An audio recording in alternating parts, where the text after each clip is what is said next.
जुनू ने यारम, good morning मेरा चांद बच्चा। रू हल्की से उसके पेट पर गुदगुदी करते हुए उसके सुर्ख फूले हुए गालों को चूमती उससे उठा चुकी थी। वो कभी उसकी नींद हराम ना करती अगर उसे मेडिसिन देना ज़रूरी ना होता तो। नो गुड गुड वाली मॉर्निंग, बैड बैड वाली मॉर्निंग। नो गुड गुड वाली मॉर्निंग, बैड बैड वाली मॉर्निंग। वो उठकर बैठते हुए उसके हाथ में अपने लिए दवाई देखता मुंह बनाकर बोला तो उसे अपने मासूम से बच्चे पर तरस आया था। रोयाम मेरी जान, ये बहुत ज़रूरी है ना आपके लिए। अगर आप ये नहीं पियोगे तो जल्दी से ठीक कैसे होगे? मुझे पता है सुबह सुबह मेरे बच्चे का मुंह कड़वा हो जाता है, इसीलिए मैं आपके लिए चॉकलेट भी लेकर आई हूँ। चलो जल्दी से ब्रश करते हैं, फिर मेडिसिन खाएंगे और फिर बहुत सारी चॉकलेट खाइएगा। रू उससे अपनी बाहों में उठाए बोली तो उससे गर्दन घुमाकर एक नजर यारम को देखा था, जो उसके बेड पर बिना शर्ट किए उल्टा पड़ा गहरी नींद में सो रहा था। नो शरारत रोयाम बच्चा, बाबा थक गए हैं। उसकी चमकती मासूम आंखें देखकर रू ने उसे समझाते हुए कहा था। यारम रात को 3 बजे के बाद घर वापस आया था और अब सुबह के तकरीबन 7 बज रहे थे। यकीनन उसकी नींद अभी पूरी नहीं हुई थी। तुझी तुझी तरुंदा सिर्फ, कुची कुची करूंगा सिर्फ। मुझे भी तो दिया था ना बदला, मुझे भी तो किया था ना बदला। वो डिम्पल्स की नुमाइश करते हुए बोला तो रू को उस पर प्यार आया था, लेकिन तरस भी, क्योंकि अगर वो यारम के हाथ लग जाता तो यारम ने उसकी हालत बिगाड़ देनी थी और वो अपने मासूम बच्चे को बचा भी ना पाती। नो मेरा बच्चा, अभी नहीं, जब बाबा जाग जाएंगे ना तब आप उनके साथ खूब सारी मस्ती करना, उसे समझाते हुए बोली थी। जबकि वो अच्छे बच्चे की तरह उसकी बात मान गया और दूसरी साइड से उतरते हुए उससे ब्रश करने वॉशरूम में जाने लगा था। रू जल्दी से वॉशरूम में जाती उसके ब्रश पर पेस्ट डाल रही थी जब उसे बाहर से यारम की हल्की सी चीख सुनाई दी थी। वो भागकर बाहर आई तो देखा रोयाम उसकी गाल पर अच्छा खासा दांत का निशान बना था। अब भागकर किसी बिल में छुपने की कोशिश में था। उसके छोटे छोटे दांत उसकी बियर्ड से जरा से ऊपर फूल की तरह सजे हुए थे। डेढ़ फिटे चूजे, आज तेरी है नहीं। उसे यारम की जलाली आवाज़ सुनाई दी थी, जबकि रोयाम अब बेड के नीचे घुसा यारम की पहुंच से दूर जाने की कोशिश में हलकान हो रहा था और साथ ही साथ मामा बताओ, मामा बताओ, मामा बचाओ के नारे भी जारी थे। वो भागकर यारम और अपने बेटे के बीच आई थी। यारम प्लीज माफ कर दें इसे, बच्चा है, गलती हो गई। अभी तो इससे ब्रश भी नहीं किया, दवाई भी नहीं खाई, अभी इसमें बिल्कुल एनर्जी नहीं है, प्लीज। वो लाचार बेबस माँ की तरह अपने बेटे के लिए उसके बाप के सामने मिन्नतें के तरले करने लगी थी, वरना उसका बेटा आज पक्का उस जलाद के हाथों सिवा हो जाना था। एनर्जी नहीं है तो ये हाल किया है। मेरे गाल का अगर एनर्जी होती तो पूरी पोटी निकाल कर बाहर ले आता। इसके दांत कितने तेज हैं, आज दांत ही तोड़ दूंगा, सारे के सारे। दूध के दांतों से ना इस तरह के काम नहीं लिए जाते चूजे। वो एक झटके में उसकी टांग पकड़ता उसे घसीटते हुए बेड के नीचे से निकालकर ऊपर बेड पर पटक चुका था। मामा बताओ, मामा बताओ, मामा बताओ, मामा बचाओ, मामा बचाओ, मामा बचाओ। उसकी नारेबाजियां अब तक जारी थी। अब क्या मामा बचाओ, जब मैं कह रही थी कोई पंगेबाजी मत करना तब तो सुनी नहीं मेरी बात। वो बेबसी की इंतहा पर बोली थी, जबकि वो अब उसे बेड पर पटकते हुए उसे पूरी तरह से अपनी जारहाना गिरफ्त में लेता उसके गालों पर अपनी दाढ़ी रगड़ रहा था। अंदाज ऐसा था कि वो अपने गाल पे लगने वाले कट का भी इंतकाम लेने वाला है, लेकिन वो जानती थी यारम ऐसा कुछ भी नहीं करने वाला। वो सिर्फ रोयाम को तंग कर रहा था, लेकिन वो अपने बच्चे की चीखों का क्या करती। यारम प्लीज छोड़ देना इसे, इससे अभी तक मेडिसिन नहीं खाई है।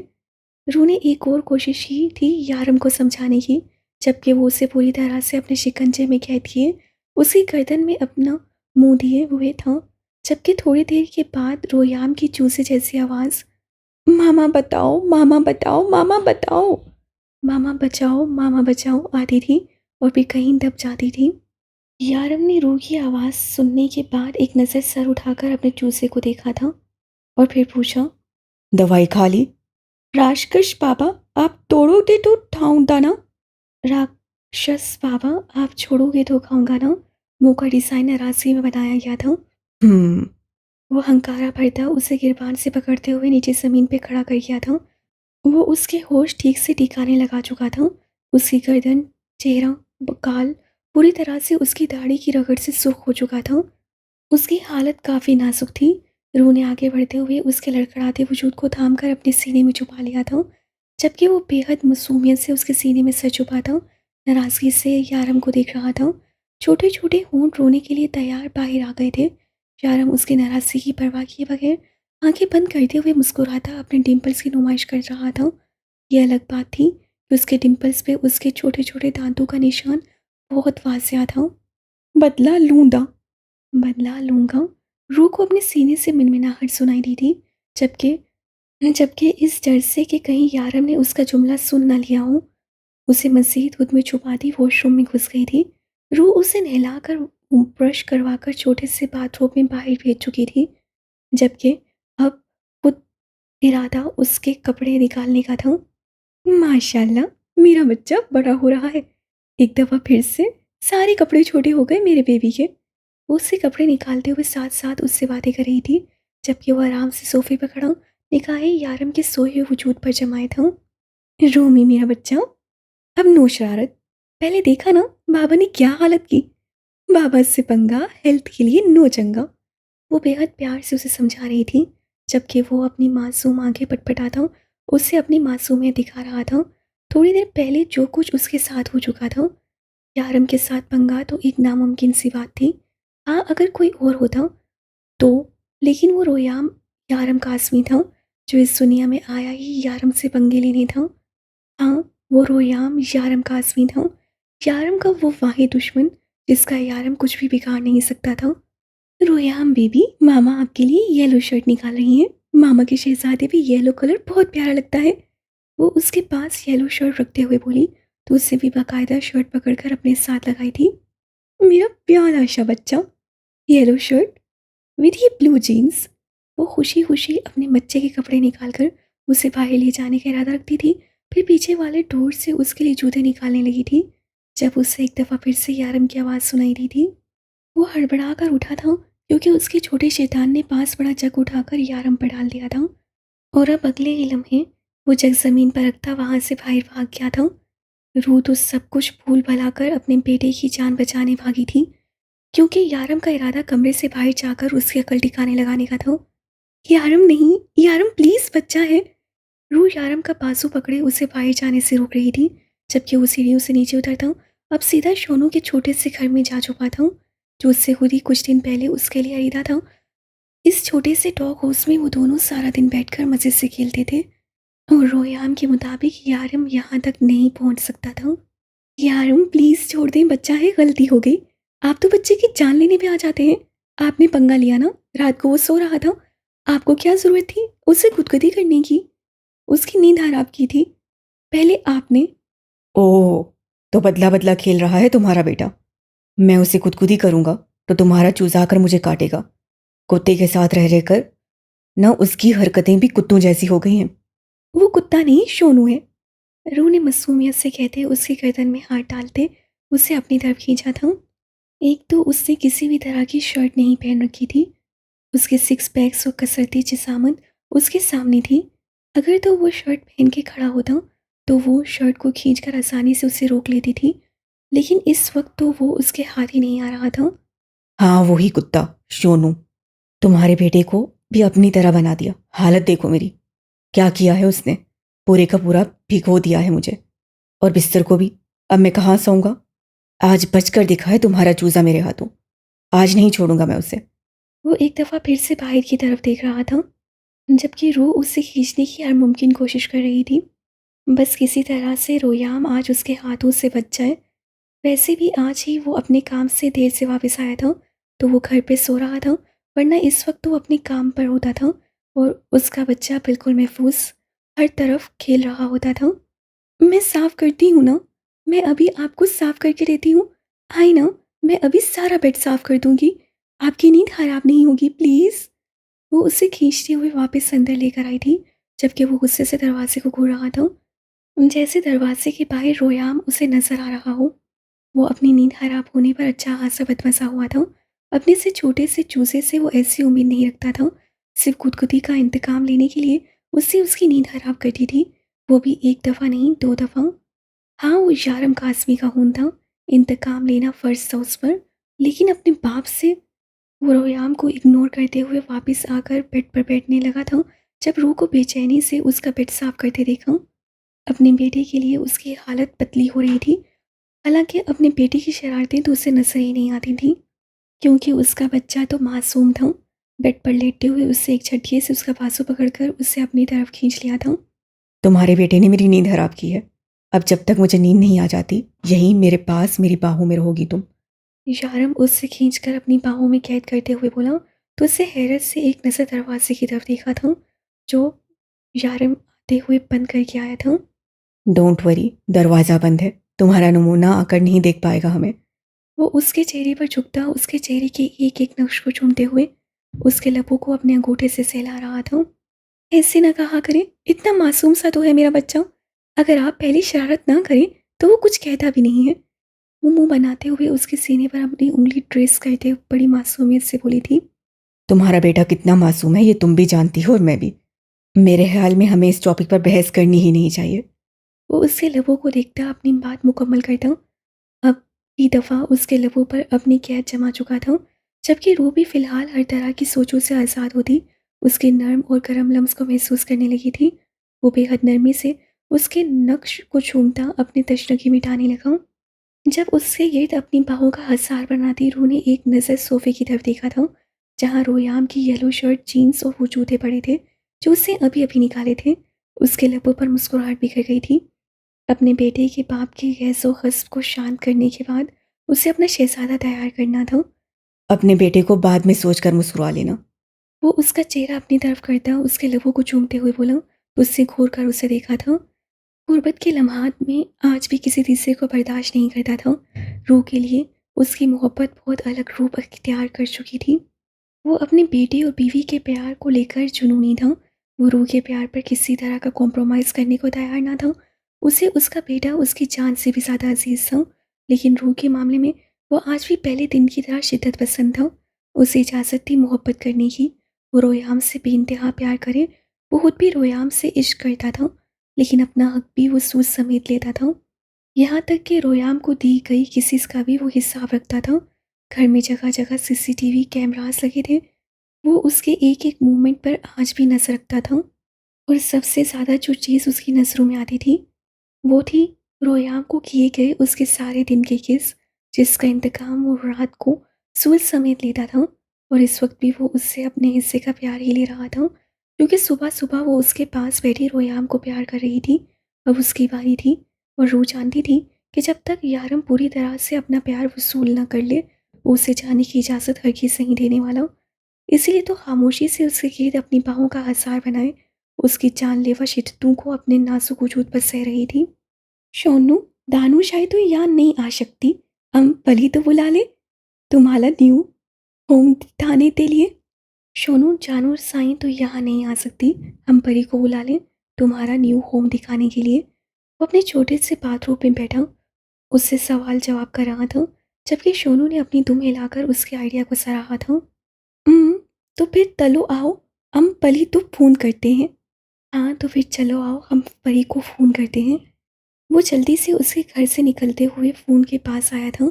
सामने ही रूह का फ़ोन पड़ा था, जिस पर कभी किसी तरह का पासवर्ड लगाने की सहमत रूह ने की ही नहीं थी। वो जल्दी जल्दी हाथ मारता उससे व्हाट्सएप की ऐप खोलते हुए सामने व्हाट्सएप नंबर पर लगी दरुक की तस्वीर वाला नंबर ओपन कर चुका था। हेलो खलूस शो, हेलो खड़ूस देव। वो फ़ोन अपने कान के साथ लगाता मुंह के डिज़ाइन बनाते हुए बोला था। बोलो मेरे छोटे से रकीब, क्यों फ़ोन किया है? उसे सोई जागी आवाज़ अपने कानों में सुनाई दी थी। मेरी पली को भेज दो, हमने चोनू न्यू होम ले लिया है। इष्टो दिखाना है। मेरी परी को भेजो, हमने सोनू का न्यू होम लिया है, उसको दिखाना है। उसे एक ही सांस में पूरी बात बताई थी। वजह पसंद नहीं आई मुझे। दूसरी तरफ से दरुक ने नाक से मक्खी उड़ाई थी। मतलब आप नहीं भेजोगे? मतलब आप नहीं भेजोगे?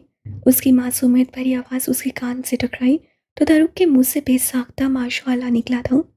नहीं, मैं नहीं भेजूंगा। इससे बड़ी वजह लेकर आओ।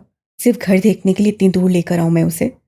उससे एक नज़र अपने बिल्कुल साथ सोई उस नाजुक सी जान को देखा था, जो उसकी शिद्दतें सहते पूरी तरह से थकी हारी पड़ी थी। वो आहिस्ता से उसकी गर्दन में मुंह छुपा था। रोयाम को बड़ी वजह ढूंढने का हुक्म जारी कर चुका था। दोनों खलूस शो तय रहे हैं, तिप बली फदा होनी चाहिए। अभी इतने बड़ी वजह है, तुम्हारा न्यू घर लिया है, मामू तुम मान ही नहीं रहे। सोनू खड़ूस से वो कह रहे हैं कि बड़ी वजह होनी चाहिए, ये भी इतनी बड़ी वजह है कि तुम्हारा न्यू घर लिया है, मामू तो मान ही नहीं रहे। वो मासूमियत से कहता उसे देखने लगा था। जब सोनू ने हल्का सा भून कर जैसे उसे वजह दी थी, वो अगले ही लम्हे अपने नन्हे से हाथ से चुटकी बजा था, जिसकी कोई आवाज़ नहीं आई थी। दोबारा फ़ोन अपने कान से लगा चुका था।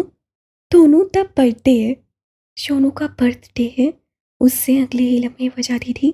अच्छा जी, तो भांजे साहब सोनू का बर्थडे सोच लिया आपने। कितने स्मार्ट हो, 1 मिनट में बहाना तैयार कर लिया अपनी परी को बुलाने का।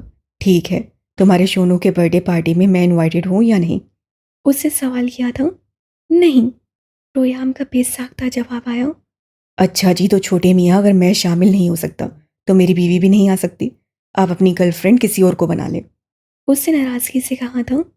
अच्छा, आप भी आते हैं, यम्मी यम्मी चॉकलेट केक मिलेगा। अच्छा, आप भी आ जाएं, यम्मी यम्मी चॉकलेट केक मिलेगा। इससे पहले कि वो फ़ोन बंद करता, रोयाम एहसान करने वाले अंदाज से बोला, जबकि दरू कहका लगा कर हंसा था। खैर, उससे अपने भांजे की पार्टी में खुद को ज़बरदस्ती इनवाइट कर लिया था। ठीक है, टाइम बता दो, कब तक आना है, हम टाइम पर पहुंच जाएंगे। मज़ीद उससे लंबी बात करना चाहता था, इससे फ़ज़ूल के सवाल करने लगा। हालांकि वो जानता था कि किसी किस्म की कोई पार्टी नहीं है।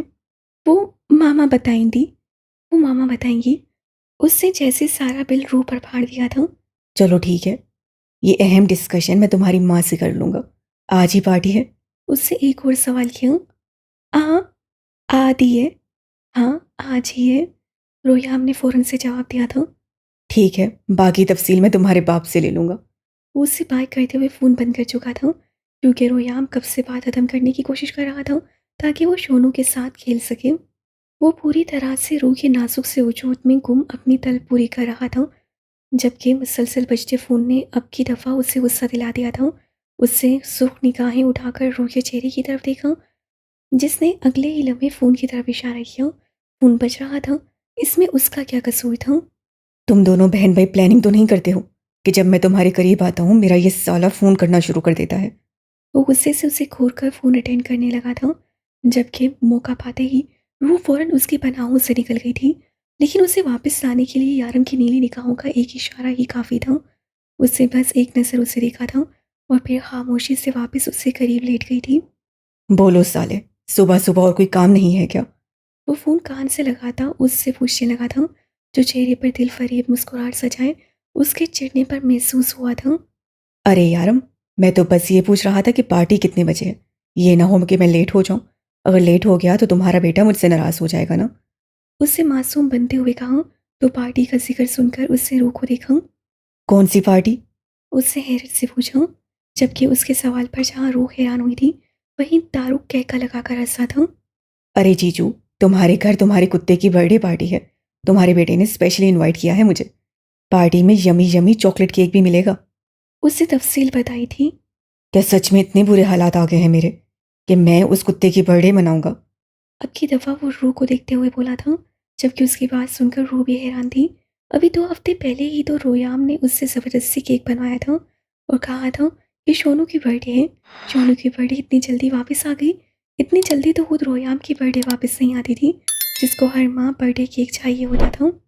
ये हारम, सोनू की बर्थडे अभी 2 हफ्ते पहले मना चुके हैं।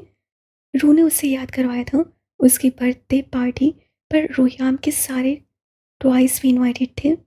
लेकिन अब ये कौन सी बर्थडे पार्टी हो रही थी जिसमें उसके रिश्तेदार भी सारे इनवाइटेड हो गए? यारम, मुझे ये सब कुछ नहीं पता। मैं तो सिर्फ तुमसे टाइम पूछने के लिए तुम्हें फ़ोन कर रहा हूँ।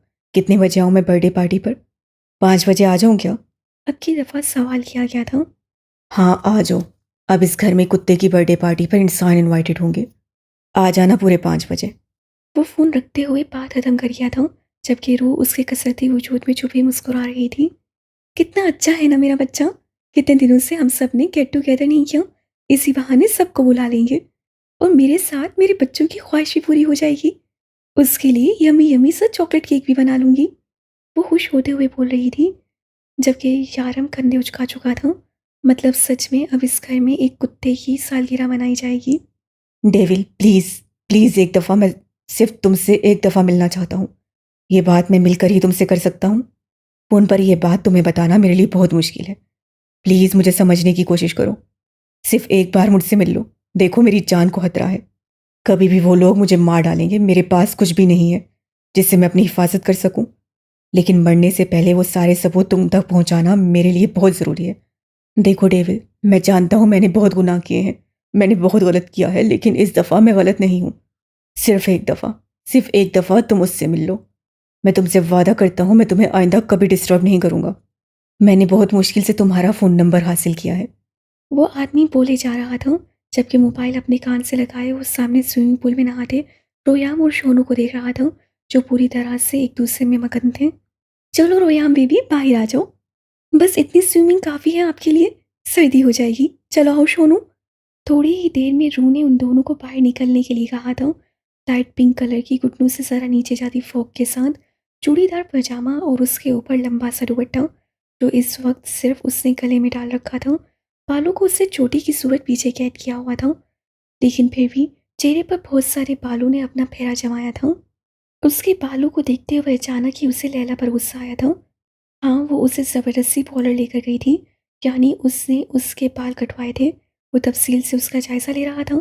आज सुबह भी उसके नन्हे नन्हे से बाल उसके चेहरे पर आ रहे थे, जो ऊपर की तरफ पिन की सूरत में उसने कैद कर रखे थे। उस वक्त उसकी गुर्बत की खुमारी उस पर पूरी तरह से हावी थी, लेकिन इस वक्त वो अपने सीक्रेट रूम के बड़े से शीशे की दीवार से सामने रू के बालों की छोटी छोटी लटों को उसके चेहरे पर देख रहा था। ठीक है, मैं बाद में तुमसे इस बारे में बात करता हूँ। उससे कहते हुए फ़ोन काट दिया था, जबकि अमजद जो ना जाने क्या क्या बोल रहा था फ़ोन करने पर मायूस हो गया था।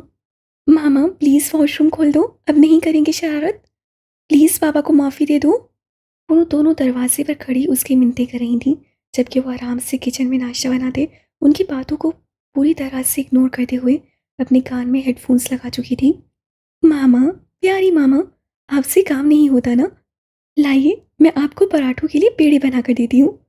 अनायत ने किसी फर्माबरदार बच्चे की तरह आटे के पॉट से थोड़ा सा आटा खींच कर निकाला था, जिस पर लैला ने उसे घूर कर देखा। उससे फ़ौरन ही आटा वापस रखकर अपने हाथ वॉश बेसिन से साफ करते हुए किचन से बाहर दौड़ लगाई थी। सॉरी पापा, मैं भी आपकी हेल्प नहीं कर सकी। अनायत ने वॉशरूम के दरवाजे के बाहर रखे छोटे से टूल पर मेहर के साथ बैठते हुए उसे बताया था, जबकि अंदर बैठा ईसर अब सवाए इंतज़ार की और कुछ नहीं कर सकता था। उसे ज़रूरत ही क्या थी? अगर इन दोनों की स्कूल से शिकायत आई थी कि वो होमवर्क करके नहीं आई, तो उसे क्या ज़रूरत थी लैला को ये कहने की कि कम से कम उनका होमवर्क तो करवा कर भेजा करो। हाँ, उसे क्या ज़रूरत थी लैला से पंगा लेने की? हालांकि वो जानता था कि उसकी बेटियां लैला के हाथ चढ़ती ही नहीं हैं। वो जानता था कि कसूर बेशक सारा लैला का हो, लेकिन फिर भी कसूर उसी का था। वो कैसे भूल गया था कि बेशक लैला उनकी माँ थी, लेकिन वो एक हिटलर माँ भी थी, और उससे कहीं ज़्यादा वो एक हिटलर बीवी थी, और उससे कहीं ज़्यादा वो एक लेडी डेविल थी। और लेडी डेविल का मुकाम उससे हिस्से पर ही हाथ आजमा कर हासिल किया था। वो बैठा इंतज़ार कर रहा था, जब अचानक ही वो कमरे में दाखिल हुई। वो दोनों उठकर खड़ी हो गई थीं। वो तेज़ी से भागते हुए अंदर आई थी और जल्दी से उससे वॉशरूम का दरवाज़ा खोलते हुए फूली हुई सांस से फ़ोन उसकी तरफ बढ़ाया था, जबकि वो अपना फ़ोन उससे क्यों दे रही थी वो कंफ्यूज था। उसकी शक्ल देखने लगा, लेकिन स्क्रीन पर चमकते डेविल के नाम पर उससे आईब्रो उचकाकर इशारतन पूछा था कि आखिर मसला क्या है। Hey sir, my baby, my love, my darling, please बचा लो मुझे। मैं कल रू को अपने साथ पॉलर लेकर गई थी, और वहाँ पर ना मैंने गलती से उसके बाल कटवा दिए। यार वो बहुत प्यारी लग रही थी उस हेयर कट में, तो मुझे लगा कि उसको भी दुनिया के साथ साथ चलना चाहिए, थोड़ा फैशन करना चाहिए। और थोड़ा सा फैशन के चक्कर में मैंने उसके बाल थोड़े से आगे से कटवा दिए, बिल्कुल थोड़े से कटवाए थे। और अब यारो मुझे फ़ोन कर रहा है। मैंने तुम्हारे फ़ोन पर रू को फ़ोन करके पूछा था कि यारो मुझे फ़ोन क्यों कर रहा है। उससे आगे से कहा कि वो नहीं जानती, लेकिन उसे काफ़ी सर निगाहों से दिख रहा है। मतलब उससे उसके बाल देख लिए। हालांकि मैंने उस कमीने को कहा भी था कि बाल ऊपर पिन करके रखे और बिल्कुल भी चेहरे पर ना आने दे। हम सिर्फ ये फैशन लेडीज़ के बीच में करेंगे, लेकिन उसको सुकून नहीं है ना। तुम मानो ना मानो, वो यारम को अपने बाल दिखा चुकी है, और अब यारम फ़ोन से ही मुझे कंजा कर देगा। प्लीज़ मुझे बचा लो माय हस्बैंड, माय शोहर, माय पति, परमेश्वर, प्लीज़ प्लीज़ प्लीज़। वो मिन्नत कर रही थी, जबकि जो सुबह से उसकी मिन्नतें कर रहा था अब पुरसुकून सा बाजुओं को फिजा में स्ट्रेच करते हुए एक भरपूर अंगड़ाई लेता वॉशरूम से निकलकर बेड पर नींद दराज हुआ था। अनायत मेहर यार, बैठे बैठे मेरी टांगों में दर्द हो गया है। उससे हल्के से अपनी टांगों को दबाया था, जबकि फ़ोन अनायत के हाथ में पकड़ाती वो उछलकर बेड पर आती, तेज तेज उसकी टांगों को दबाने लगी थी, जबकि उसकी दोनों बेटियां मज़े से इस हसीन मंजर को फ़ोन पर रिकॉर्ड कर रही थीं, क्योंकि ऐसे मंजर कभी कभी ही देखना नसीब होते थे उनको भी, जब उनका बाप हुकूमत करता था। वैसे तो इस घर में सिर्फ उम्मी लैला हिजर अहमद की ही हुकूमत चलती थी। वो काफ़ी परेशानी से कभी इधर तो कभी उधर घूम रही थी। थोड़ी देर पहले उसे लैला का फ़ोन आया था, वो भी हिजर मामू के मोबाइल से, जिस पर उससे पूछा था कि क्या मसला है, यारम मुझे फ़ोन क्यों कर रहा है। उसे तो समझ नहीं आया था कि यारम लैला को क्यों फ़ोन कर रहा था, लेकिन जिस अंदाज में यारम उसे देख रहा था वो अच्छी खासी कंफ्यूज हो गई थी। शोनू को निक्कर पहनाते हुए उससे रोयाम को भी उसके साथ मैचिंग ब्लू कलर का छोटा सा शॉर्ट और उसके ऊपर वाइट कलर की शर्ट पहनाई थी। तब से ही यारम की निगाहें मुसलसल उस पर जमी हुई थी। जब इख्तियार उससे चेहरे पर आते बालों को पीछे की तरफ ऊपर किया था, एक लम्हे को रूह के दिमाग में एक धमाका सा हुआ था और उसके बाद वो रूम में आकर छुप कर बैठ गई थी। सारी की सारी गलती लैला की है यारम। उससे कहा कि मैं दुनिया के साथ साथ नहीं चलती हूँ, मुझे भी ग्रूम होने की ज़रूरत है, बस इसीलिए थोड़े से बाल कटवाए थे। आपको तो पता है ना, मैं खुद से कुछ नहीं करती हूँ। वो गुस्से से कमरे में दाखिल हुआ तो अगले ही लम्हे भागकर उसके सीने से लगते हुए तेज तेज बोलना शुरू कर चुकी थी, जबकि यारम ने गुस्से से उसके बालों को पकड़कर उसे पीछे की तरफ खींचा था।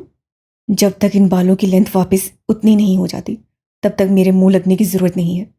उसे एक झटके से खुद से दूर फेंक कर अपना मोबाइल चार्ज लगा रहा था, जबकि वो उंगलियां झटकती उसके पीछे पीछे चल रही थी। यारम उससे नाराज़ हो गया था, बस उसे पागल करने के लिए यही सोच काफ़ी थी। यारम, मैंने खुद से कुछ नहीं किया, सब कुछ लैला ने किया है। उसके पास बस यही एक तरीका था यारम की नाराज़गी दूर करने का, कि वो सारा इल्ज़ाम लैला पर लगा दे। उसने कह दिया और तुम चल पड़ी बाल कटवाने के लिए। किसकी इजाज़त से बाल कटवाए हैं? तुम पर तुम्हारा भी कोई हक नहीं है। सर से लेकर पैर तक सिर्फ और सिर्फ मेरी हो। क्यों कटवाए तुमने बाल? रूह, तुम्हें पता है मुझे तुम्हारे बाल कितने पसंद हैं। मुझे कल से तुम में अजीब सी चेंजिंग महसूस हो रही थी, लेकिन मैंने सोचा नहीं, तुम ऐसा नहीं कर सकती। इस वक्त चली जाओ मेरी नज़रों के सामने से, वरना उस लैला से पहले मैं तुम्हारे साथ कुछ गलत कर दूंगा। वो बेहद इश्राल से बोला था, जब अचानक उसका फ़ोन बजा। इज़र का नंबर जगमगाते देखकर उससे अगले ही लम्हे फ़ोन उठाकर अपने कान से लगा लिया था। बीवी कहाँ है तुम्हारी? उसे फ़ोन दो।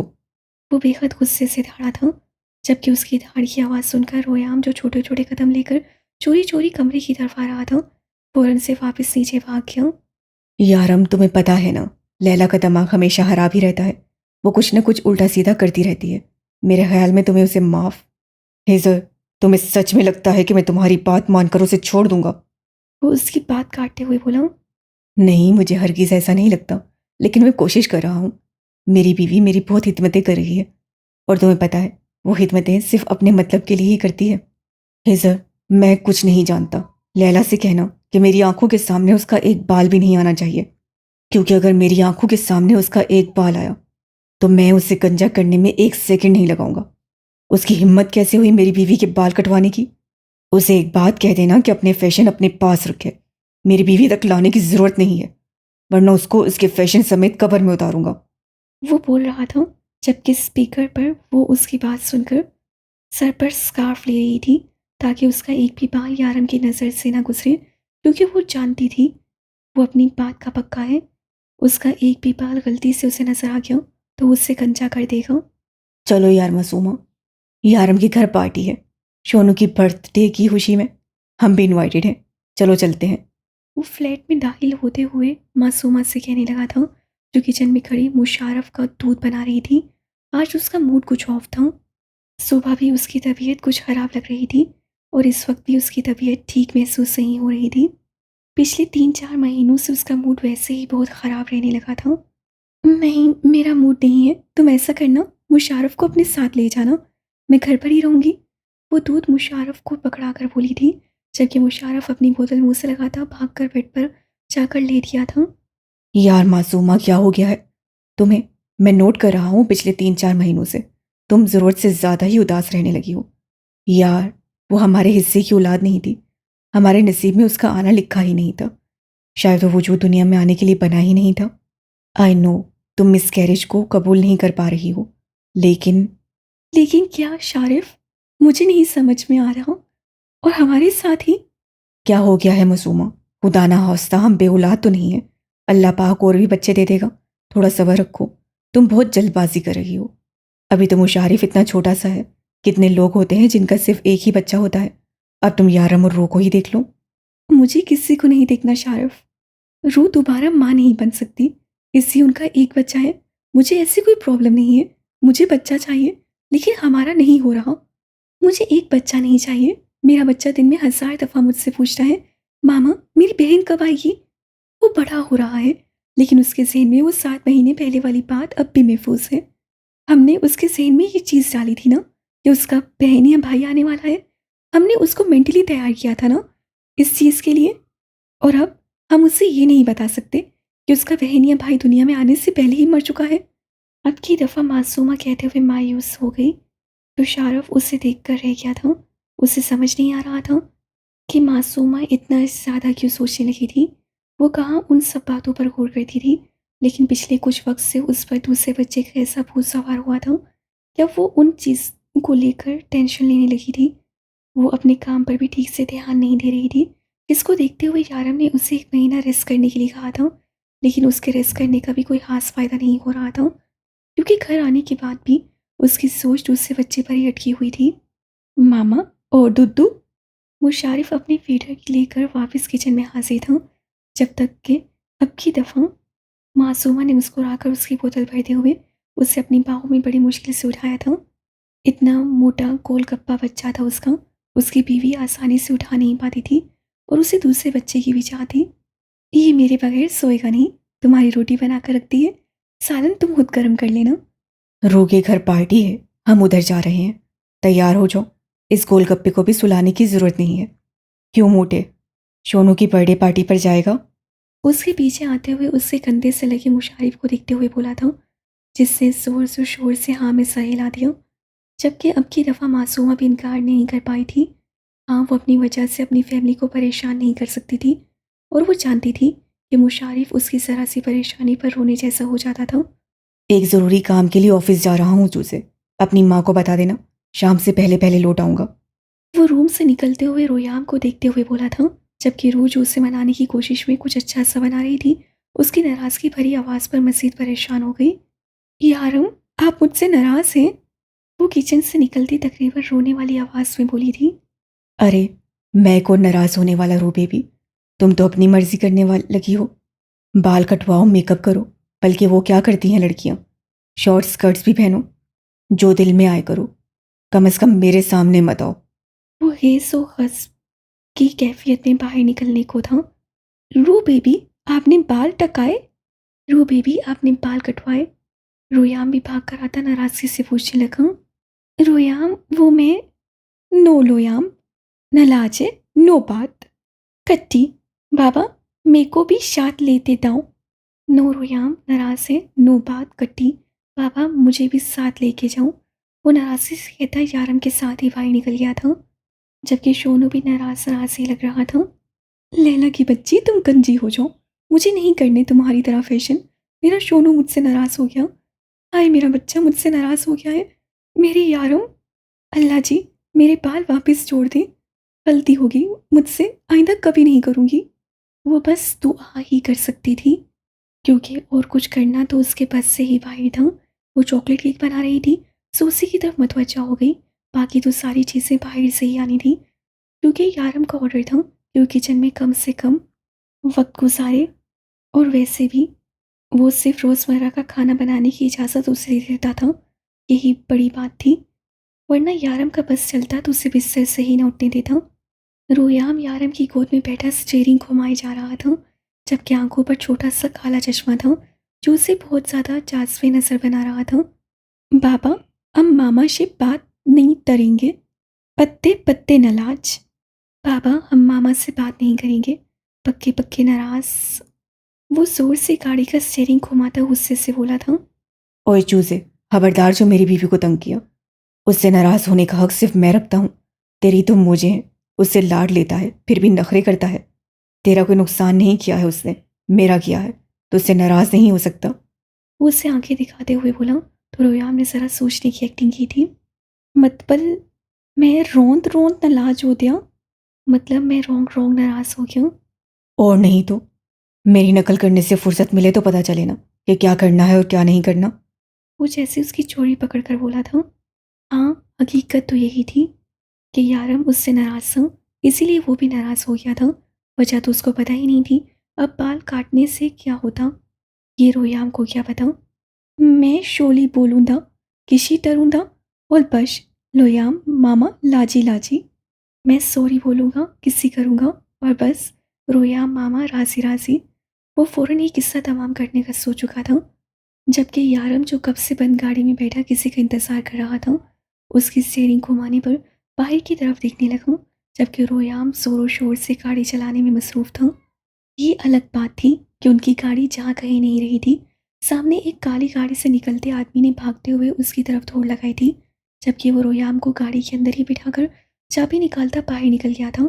यारम उसके पास पहुंचा, जबकि वो कभी रोते हुए कभी मिन्नतें करते हुए उसे अपनी बात समझा रहा था। वो उसका दोस्त किसी ज़माने में नहीं रहा था, किसी टाइम वो उसका एक बड़ा खरीफ था।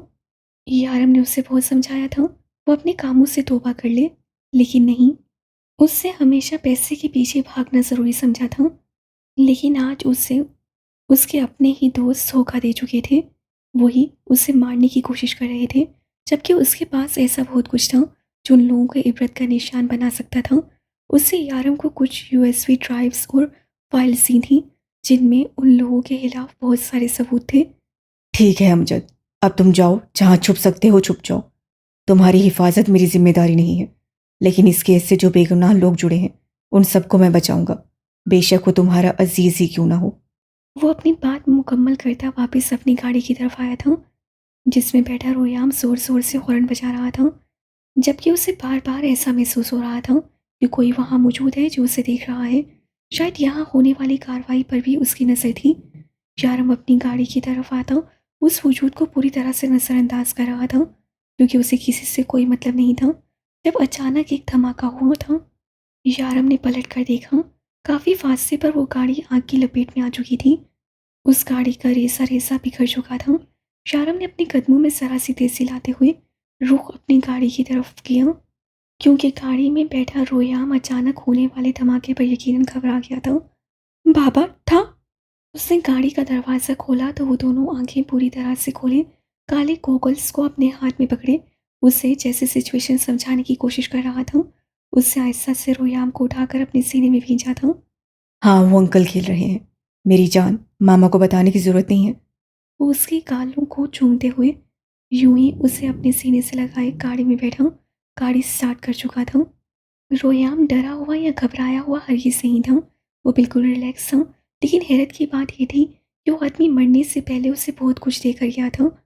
शायद उन लोगों को अंदाज़ा था कि उनके खिलाफ सबूत उसके पास है। वो उसका पीछा करते करते यहाँ तक आए थे। शायद उन्हें लगा होगा कि वो सारे सबूत गाड़ी में आग की लपेट में आ चुके हैं। हाँ, यकीनन उन्हें अंदाज़ा तक ना होगा कि वो सारे सबूत इस वक्त उसके पास मौजूद हैं, और वो जल्द ही उन लोगों को उनके अंजाम तक पहुंचाएगा। लेकिन उससे पहले और कुछ काम बेहद ज़रूरी थे। वो रोयाम के साथ घर वापस आया तो शाम को पार्टी की सारी चीज़ें लेकर आया था, जबकि रोयाम के हाथ में बहुत सारी चॉकलेट्स थी। वो यारम के साथ जाता था तो उसकी मूछें हो जाती थी। चूजे, जानता है ना कौन सी डील पर ये सारी चॉकलेट्स मिली हैं? वो घर के अंदर दाखिल होते हुए उससे सवाल करने लगा। कौन सी डील? कौन सी डील? वो मासूमियत से आंखें पटपटाता पूछने लगा। तूने मुझे बोला था कि अगर मैं तुझे ये सारी चॉकलेट्स लेकर दूंगा तो तू मुझे 10 किसेस देगा। यारम ने उसे याद दिलाया था। कौन सी किश? ऐसी तो कोई डील नहीं हुई। कौन से किस? ऐसी कोई डील नहीं हुई। वो चॉकलेट के सारे बैग्स अपनी छोटी छोटी बाहों में भरते हुए वहां से भागने की तैयारी में था। यारम को किस करके उसकी मूंछ और दाढ़ी से उसे अपने ऊपर जुल्म नहीं ढाना था। ये तो वो जानता था कि वो मार्केट में उसके साथ ऐसा कुछ नहीं करेगा। तो बस थोड़ा सा लालच दे दिया था यारम को किस्सी देने का। लेकिन उसका बाप तो सीरियस ही हो गया। अबे चूजे, दुबई के डॉन के साथ पंगे। वो एक झटके में उसे पीछे से पकड़कर ऊपर को उठाता फिजा में लटका चुका था। मामा बताओ, मामा बताओ, मामा बचाओ, मामा बचाओ की उसकी धाइयाँ शुरू हो चुकी थी। इससे पहले कि यारम यहीं पर उसकी हालत खराब कर देता, वो भागते हुए अपने बच्चे की आवाज़ सुनकर बाहर आई थी। वाओ मामा शो प्रीटी, वाओ मामा सो प्रीटी। रोयाम जो हवा में लटक रहा था, रू की तरफ देखते हुए अचानक से बोला। तो यारम ने बेख्तियार निगाहें उसकी तरफ उठाई थी और सच में वो निगाहें पलटना भूल गया था। गले में वो दुपट्टा डाले इस वक्त आसमानी रंग की फ्रॉक में इतनी हसीन लग रही थी कि यारम का दिल एक लम्हे में पिघला था। वो बालों की कटिंग जो सुबह तक उससे बिल्कुल भी पसंद नहीं थी, इस वक्त उसके फोरहेड को कवर किए हुए उसकी आंखों से जरा से ऊपर साइड कान की तरफ जा रही थी। वो इतनी हसीन लग रही थी कि यारम की निगाहें उसके चेहरे से हटने से इनकारी हो गई थी। दिल जोर जोर से धड़कने लगा था। बस यारम हार गया था, हमेशा की तरह। रोयाम को नीचे उतारने की बजाय अपने सीने में भींचना, वो आहिस्ता आहिस्ता कदम उठाता उसके पास आया था। रोयाम भी भूल चुका था कि उसके साथ क्या होने वाला है। वो तो अपनी माँ के हसीन चेहरे को देख रहा था, जो आज एक न्यू लुक में दोनों पर गस्प ढा रही थी। यारम आई एम सॉरी। वो बड़ी मासूमियत से उसे अपनी तरफ देखते पाकर अपना हाथ माथे तक लेकर जाती बालों को पीछे कर चुकी थी, जो अगले ही लम्हे एक दफ़ा फिर से सर से गिरते हुए उसके फोरहेड को कवर कर चुके थे। आज के बाद मैं अपनी किसी तरह की चीज़ में छेड़छाड़ी बर्दाश्त नहीं करूँगा, ये बात याद रखना। और हाँ, लैला को छोटा सा थैंक यू बोलना बनता है। वो मुस्कुराकर अपने डिम्पल्स की नुमाइश करता आहिस्ता से उसके गाल पर अपनी लब रखता आगे बढ़ गया था, जबकि रोयाम उसकी बाहों में चिल्ला रहा था कि उसे भी अपनी मामा को किस्सी करनी है, जबकि रूह सूख पड़ चुकी थी। शुक्र था यारम मान गया था, वरना तो उसे सुकून नहीं मिलना था। Thank you Allah ji, thank you so much, आप कितने अच्छे हैं। वो खुश होते हुए अंदर जाकर लैला को फ़ोन करने का इरादा रखती थी, क्योंकि वो अपने लुक में स्कार्फ को लाना अफोर्ड नहीं कर पा रही थी। हाँ, उसे बताना भी तो था कि अब यारम से डर कर उससे अपने बाल छुपाने की हरगिज़ कोई ज़रूरत नहीं है। वो उसे बिल्कुल भी गंजा नहीं करने वाला। वो खुश होते हुए सीधा लैला को फ़ोन करने का इरादा रखती थी, जब अचानक ही रोयाम की आवाज़ उसके कान में पड़ी। उससे अंदर कदम रखा तो थोड़े थोड़े फासले पर चॉकलेट के पैकेट्स पड़े हुए थे, जबकि उसके बेटे की दबी दबी आवाज़ शायद उनके रूम से आ रही थी। या अल्लाह, मेरा बच्चा। वो तड़प कर ऊपर की तरफ भागी थी, जहाँ पर यारम के कहके और रोयाम की चीखों ने अलग ही माहौल बना रखा था। अच्छा नहीं यारम, अब छोड़ देना मासूम को, बच्चे की जान लेंगी क्या। वो ऊपर आई तो अब तक यारम ने उसे दबोचे रखा था, जबकि उसके गालों पर अपने चारहाना प्यार से उससे उसके गालों का नक्शा खराब कर दिया था। इसे वादा खिलाफी की है मेरे साथ। वो उसके पेट को गुदगुदाते हुए उसे नन्हा सा खेका लगाने पर मजबूर कर दिया था। उफ, कौन सा वादा कर दिया था इसने आपके साथ, मुझे भी तो बताएं। वो उसका ध्यान यकीनन रोयाम से हटाने की कोशिश कर रही थी, लेकिन ऐसा तो मुमकिन ही नहीं था। वो तो हर वक्त उन दोनों की तरफ पूरी तरह से मुतवज्जा रहता था। इससे मुझसे कहा था कि अगर मैं इसको 50 चॉकलेट्स लेकर दूंगा तो ये मुझे 10 किसीस देगा। अब मैंने इसे 50 चॉकलेट्स लेकर दिए हैं, लेकिन ये मुझे किसीस नहीं दे रहा। तो ये हुई ना वादा खिलाफी। इसने डील की थी मेरे साथ, ये बिल्कुल भी अच्छा डीलर नहीं है। वो नाराज़गी से बोला था, जबकि रूह हैरानगी से उसे देख रही थी। नहीं यारम, ऐसा नहीं हो सकता, मेरा रोयाम कभी वादा खिलाफी नहीं कर सकता। रूह ने यकीन से कहा तो यारम ने रोयाम की तरफ देखा था। मैं झूठ नहीं बोलता रू, तुम्हारे बेटे ने मेरे साथ वादा खिलाफी की है।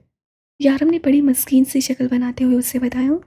नहीं तो मैं तो किशिश तरने वाला था, मैं तो प्रोमिसेस नहीं तोड़ता, मैं तो अपनी मामा का अत्ता बत्ता हूँ। नहीं तो मैं किसिस करने वाला था, मैं तो वादा नहीं तोड़ता, मैं तो अपनी मामा का अच्छा बच्चा हूँ ना। वो बेहद मासूमियत से कहते हुए यारम का चेहरा अपने नन्हे नन्हे हाथों में थाम चुका था। उसके अंदाज पर यारम को उस पर बेसाख्ता प्यार आने लगा था, लेकिन वो उसका प्यार सहन नहीं कर सकता था। इससे अपने जज्बात को कंट्रोल करते हुए वो उसकी नन्ही नन्ही किसिस अपने चेहरे पर लेने लगा था, जबकि रूह पास खड़ी उसके किसिस को काउंट कर रही थी। तुम्हें ये नहीं पता कि 7 के बाद 6 होता है। रू बेबी, कितनी नालायक हो तुम। उससे घूर कर रूह को देखते हुए कहा, जो किसकी काउंटिंग बहुत तेज़ी से कर रही थी।